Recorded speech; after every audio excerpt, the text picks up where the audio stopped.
안녕하세요, 트레이더 김준수입니다. 오늘 우리가 함께 분석해볼 내용은 일론 머스크가 그리는 미래의 핵심인 로보택시와 옵티머스가 성공할 수밖에 없는 이유에 대해 말씀드리겠습니다. 테슬라는 이전까지 단순히 전기차를 파는 회사였다면 최근 들어서는 많은 분들이 체감하듯이 제조사에서 플랫폼 기업으로 변화를 주고 있죠. 테슬라의 비전은 현재 로보택시와 옵티머스에 있는데 이동과 노동이 자동화된다는 건 여태까지 시장 자체를 재편한다는 거죠. 이게 왜 성공할 수밖에 없냐면 실제 데이터와 기술력을 보면 테슬라가 이미 승기를 잡았다고 봐도 무방하거든요. 먼저 로보택시가 성공할 수밖에 없는 이유는 압도적인 주행 데이터의 양과 질 때문이죠. 자율주행이 해결해야 할 숙제는 돌발 상황이 생겼을 때 대처 능력인데 이미 도로에서 발생하는 수많은 돌발 상황을 경험하고 학습했죠. 지금도 전 세계 차량으로부터 매일 10억 마일 이상의 실제 주행 데이터를 수집하고 있고 전 세계 데이터를 바탕으로 인공지능이 훈련되고 있습니다. 이 차이점 하나만으로도 다른 기업들의 특정 지역마다 지도를 그려가며 쌓는 데이터와는 양도 질도 다르죠. 그리고 근본적으로 돌발 상황에서 대처하는 방법도 다른데요. 예를 들어 도시에 정전이 발생했다고 가정하면 웨이모 같은 자율주행 차량은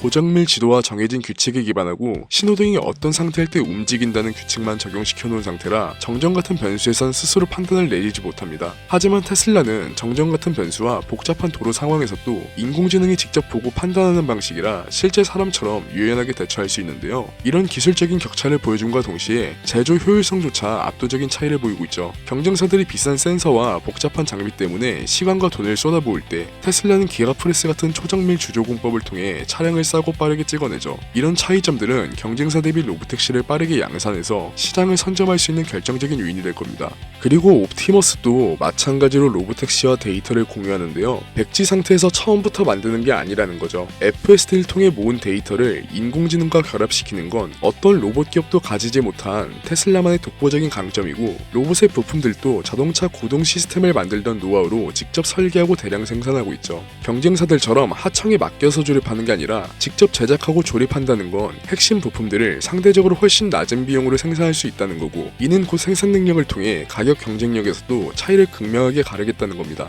여기까지 정리해보자면 기술력을 기반으로 생산 능력까지 이미 검증 단계를 지나고 있다는 건데요. 이전까지 가장 문제가 됐던 부분도 해결되고 있습니다. 바로 정치 환경이죠. 규제를 말씀드리는 건데 미국 트럼프 행정부는 규제 완화를 밀어주고 있죠. 연방 차원의 자율주행 표준 규제안 마련은 로보택시와 옵티머스의 가장 큰 걸림돌이었던 주 단위의 복잡한 법적 규제들을 한 번에 해결해줄 수 있는 겁니다. 거기다 일론 머스크는 직접 정보위원회에 참여하기도 하는데 혁신을 가로막는 행정정책들을 제거해 나간다면 테슬라의 기술이 사회 전반에 퍼지는 속도를 우리가 예상한 것보다 훨씬 더 빠르게 볼 수 있겠죠. 규제의 문턱이 낮아지는 순간 기술력을 이미 확보한 테슬라의 독주가 시작된다는 겁니다. 그리고 우리가 주목해야 할 건 이런 규제 완화 기조가 실질적인 데이터에 어떤 영향을 미치고 있는지를 봐야겠죠. 우선 테슬라가 최근 등록한 로보택시 서비스의 차량 수가 폭발적으로 증가했죠. 캘리포니아에 등록된 차량이 단 몇 달 만에 수십 배 이상 늘어났다는 사실은 이제 단순한 기술 시연의 단계를 넘어서 실제 상업 운행을 위한 데이터를 긁어모으고 있다는 증거죠. 그리고 텍사스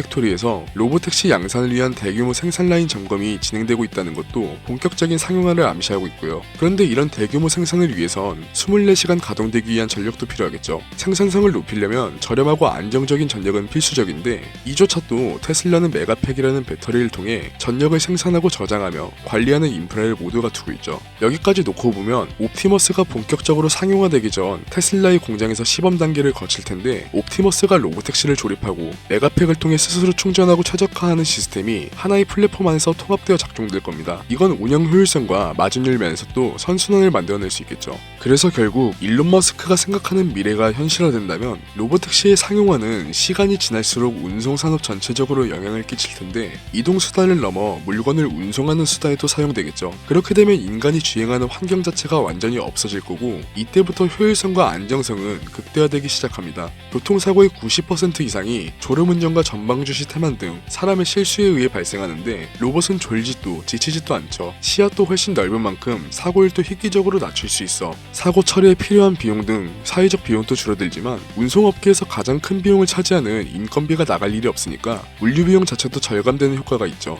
거기다 로봇은 휴게 시간이 필요 없는 만큼 24시간 끊임없이 운송할 수 있기 때문에 물류의 순환 속도도 빨라지게 되는데, 이건 우리 같은 소비자가 구매할 물건의 가격이 낮아지기도 한다는 소리입니다. 그리고 운송 이전에 이 물건을 생산하는 것도 옵티머스가 대체할 텐데요. 단순 반복 노동이나 위험한 업무를 로봇이 대신함으로써 사람들이 더 가치 있는 일에 집중할 수 있는 환경이 조성되기도 하겠죠. 건설 현장이나 방사능과 밀접한 업무 같은 인간이 수행하기에 위험하거나 가혹한 환경을 로봇이 대신해서 전담하게 될 거고, 정밀함을 요구하는 업종에서도 인간보다 정확하고 빠르게 같은 시간 동안 더 많이 생산할 수 있겠죠. 여기까지 말씀드렸을 때 그냥 로봇이 인간의 일자리를 뺏는 게 아닌가 걱정하시는 분들도 계실 텐데, 로봇을 통해 벌어들인 세금을 통해 인간은 일을 하지 않고도 복지 재원을 마련할 수 있고, 노동이 더 이상 생계 유지의 유일한 수단이 되지 못한다면 기본 소득을 지급하는 방안 등 끊임없는 이야기가 오가고 있는 만큼 대안은 반드시 생길 겁니다. 걱정이야 되시겠지만 이런 의논들이 활발하게 오간다는 건 진짜 상용화가 머지않았다는 반증이기도 합니다. 이게 우리가 테슬라를 장기적으로 가져가야 할 이유가 되는 거죠. 결국 지금 테슬라 주가 흐름은 이러한 미래의 독점적인 지배력에 대한 시장의 강력한 확신이 반영된 결과라고 볼 수 있겠죠. 곧 다가올 2026년부터 옵티머스가 실제 생산 라인 위에 수만 대씩 배치되고 핸들 없는 사이버 캡이 도로를 메우기 시작하는 순간 테슬라의 비전이 시작되는 겁니다. 실제로 또 2030년을 기준으로 전문가들이 전망한 시장의 가치는 엄청난데요. 로봇 시장만 해도 휴머노이드 로봇을 물류 창고에 사용한다고만 가정해도 하나 240조 원의 가치를 갖고 있고, 이 이후에도 연평균 30% 이상의 높은 성장률을 기대하고 있죠. 그리고 글로벌 자율주행 시장은 규모가 엄청납니다. 차량 판매를 넘어 로보택시 같은 이동 서비스와 물류 운송까지 고려했을 때 무려 1경 9천조 원의 가치를 갖고 있기도 하죠. 단순히 로봇을 팔고 차를 파는 시장으로만 본 게 아니라 운송과 노동 서비스를 제공함으로써 얻을 수 있는 가치가 산정된 거죠.